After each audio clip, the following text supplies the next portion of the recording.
Well, this is it, folks. The day the MCU gave up. In the wake of Deadpool and Wolverine's record-breaking opening at the box office, Marvel Studios chief Kevin Feige hit San Diego Comic-Con's Hall H for a panel of your-ific proportions. There were presentations on the Thunderbolts, Captain America, Brave New World, in which we got to see Harrison Ford hulking out and all that lovely stuff, the Fantastic Four movie, which got a kind of weird title in First Steps, I think that title is really bad, and then The Showstopper, a segment devoted to the next two Avengers movies, which have been decanged, and we already knew would feature the return of the Russos and Infinity War screenwriter Stephen McFeely. We also got titles, Avengers Doomsday and Avengers Secret Wars, to release in 2026 and 2027 respectively. And we got a casting. Robert Downey Jr. is back to play Victor Von Doom, and I'm Ewan, you're watching What Culture, and with me today to unpack the fallout from the biggest MCU news of the year is Gareth Morgan. Gareth, how are you doing? And are you feeling as doom-laden as I am all about this? I think I'm feeling the sound that you made at the end of that introduction. That perfectly sums up, I think, the overall vibes of, right, okay, this is where we're going. It was not the news I was expecting to wake up to after a bit of a, just behind the curtain here, a bit of a heavy night on Saturday night. And I woke up on Sunday and I was like, okay, what was in my drink? What has happened? And we now live in a world where Marvel have just become more desperate than ever before. Just when you thought they'd scraped every barrel, we are now in an MCU, in our own cinematic universe, where Robert Downey Jr. is somehow Doctor Doom and Iron Man. What is happening? Yeah, so obviously I think most people watching this video will have seen the unveiling on social media on Saturday night, Sunday morning for us, where, the Russos came up on stage and were like, we need the greatest living actor to play Marvel's greatest villain, and RDJ showed up in a green suit combo thing with a mask, unveiled himself to the adoration of the legions of Marvel fans in there, and he said, new mask, same task, what can I tell you? I like playing complicated characters. Who boy, this is really, really cringe. I'm going to go into a little bit of why I think this decision is really bad, so I don't just come across as like I'm doing a big kind of hulky rant, although I do kind of want to do Harrison Ford's Hulk impression in this video because it was really, really funny. Great.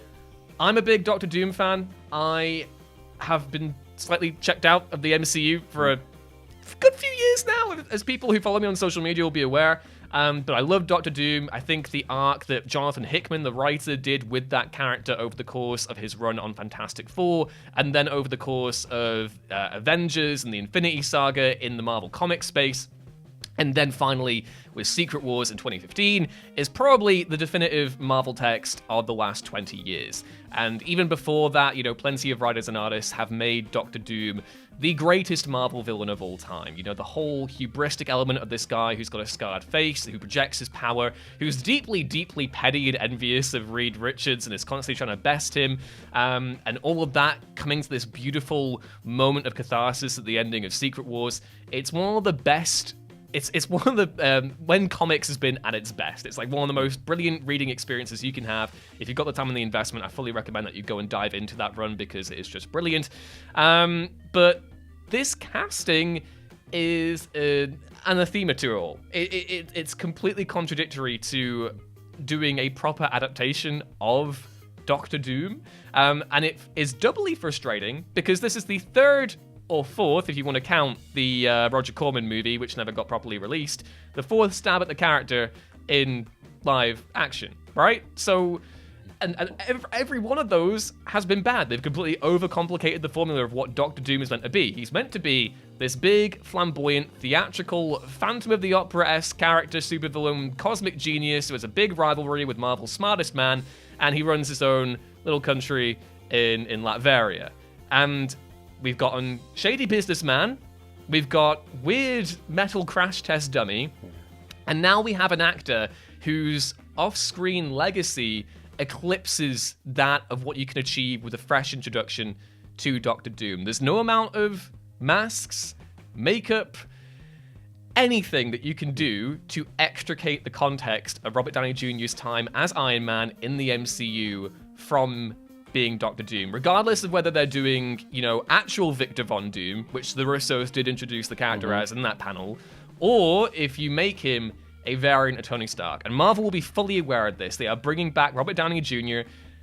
because they know that people love RDJ. They want to tap into that feeling of, excitement, of community that came with the Infinity Saga and which reached its crescendo with Avengers, Infinity War, and Endgame. They're fully conscious of this and how it runs antithetical to a good adaptation of Doctor Doom.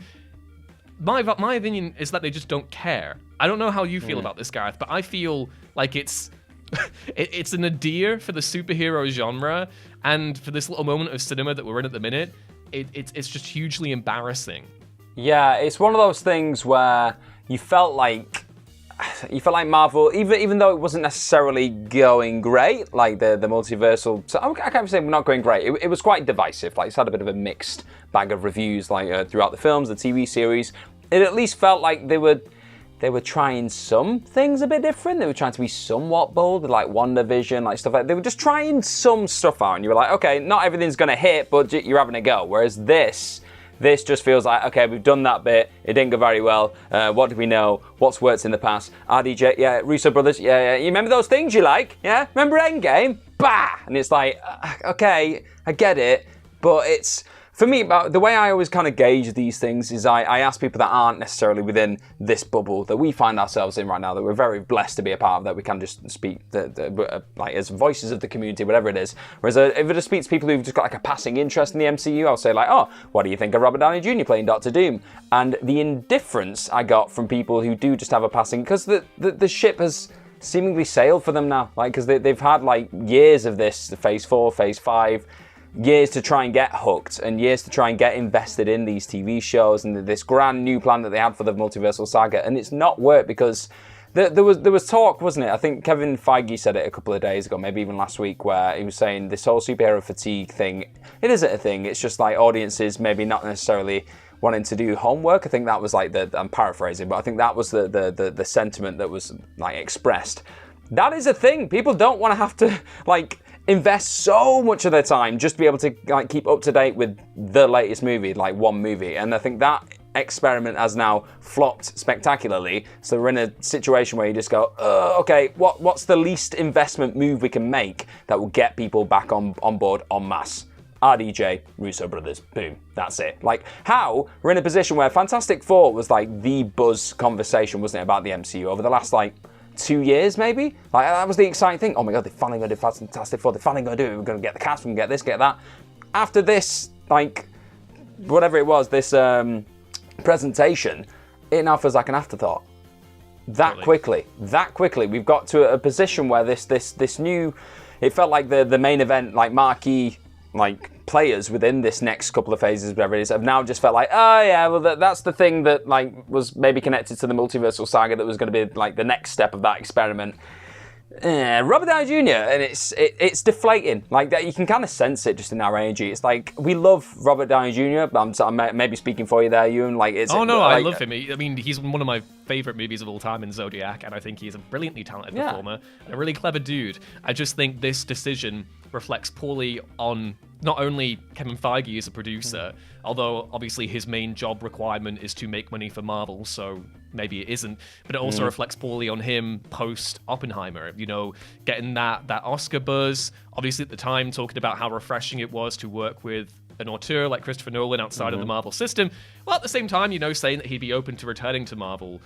This just feels like a retreat into safety when he, post Oppenheimer, I imagine would have had kind of the entire industry at his feet. You know, he's one of the most bankable stars of all time, hugely popular, and he's gone and made this very easy but at the same time bizarre decision that I think I don't know, for me it's not good. For me it feels like such a missed opportunity in a sense, because like I'm always going to watch anything really that Robert Downey Jr. is going to do at this point, because like you said, he's just a very captivating human. Like his choices are just always refreshing for me. I find him a very exciting actor to watch. But at a time where Deadpool and Wolverine has just seemingly reignited a lot of interest in the MCU for a lot of people because it's done very well over this weekend. I think it was the record opening for an R-rated movie of all time, and it's got like it's the 8th highest opening. It's done very well. It's got a lot of eyes on the product. So at that point, in my mind, yeah, they can't ever like fully predict exactly how successful something going to be, but it was tracking to do quite well, like coming into this.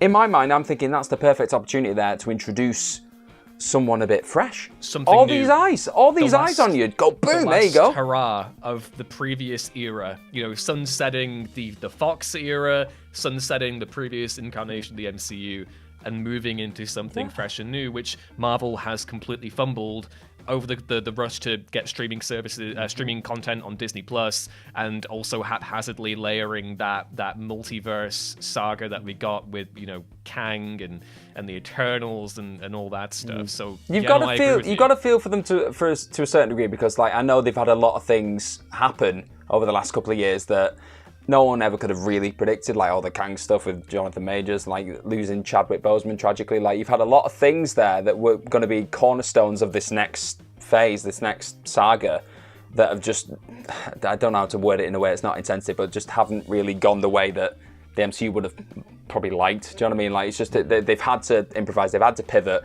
but there are different ways of pivoting, and this was such a safe boardroom feeling move of just like, oh, is this where we are now? It's not the underdog that's kind of punching and just trying to do things a bit differently, and we're going to change the industry now. It's not that. I don't know if it ever was that. Maybe that was just wishful thinking. It's become a titan. Well, at the time it was like, you know, Marvel Studios, the project there was ambitious, it was fresh and new, and I think Feige would have been fair to call it an underdog story at the time, regardless of the cultural capital that superheroes wield.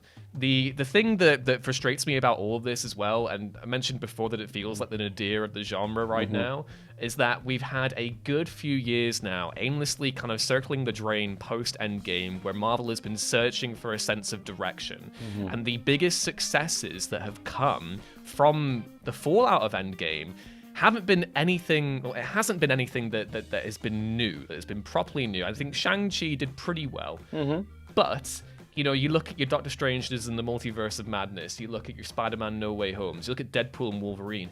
All these projects are looking back to the past and subsuming it into something that is meant to be new. But this is fundamentally a really, really boring, kind of depressing approach to the material, that essentially what we're being told is that the only way they're going to get a bankable hit is if they cash in the cultural clout of stuff that came before. It's why I disliked Multiverse of Madness heavily. It's why I disliked No Way Home heavily. I know a lot of people love that movie, but all it did was remind me that I'd much rather be spending my time watching the Sam Raimi films.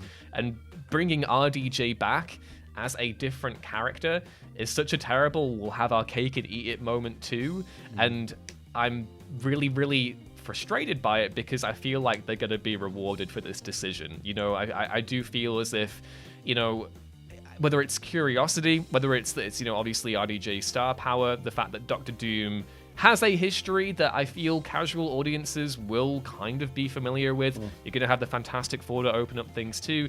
But for me, you know, it's one of those where the decision here is just eclipsing any kind of interesting avenue into the character. And I feel very, very sorry for Pedro Pascal and the Fantastic Four, because there's no way that you can have that rivalry even between Reed Richards and Doctor Doom in a way that again, it isn't eclipsed by the casting of Downey Jr. We know it's him underneath the mask. We know he's got all this baggage.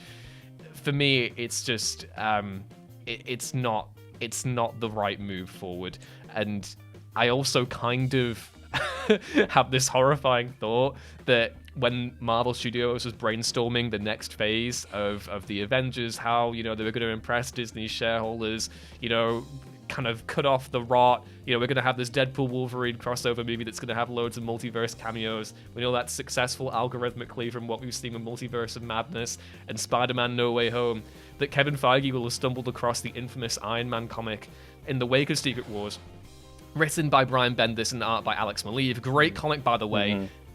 that fundamentally works because it picks up on the amazing resolution that we get at the end of Secret Wars, the 2015 comic. He'll have looked at that and gone, I wonder if Robert Downey Jr. would like to come back and play Doctor Doom.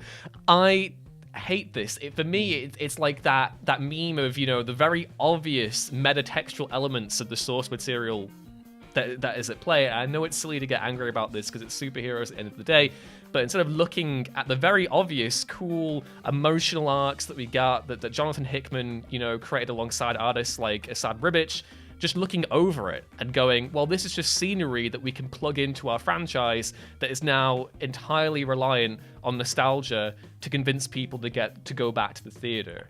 I feel like it's not going to happen because businesses are businesses and Disney is Disney, but we should know how to let a good thing go. Yeah. We should know when it's time to move on and do something new. And Marvel has not been doing that for the past, 5 years now. It's all been in service of, well, how can we capitalize on getting people on the streaming algorithms? How can we capitalize on this old thing to get people invested? It's reflective of the stagnation of superheroes in comics. No one dies, everyone comes back, everyone has to stay their most marketable selves to live in service of the brand.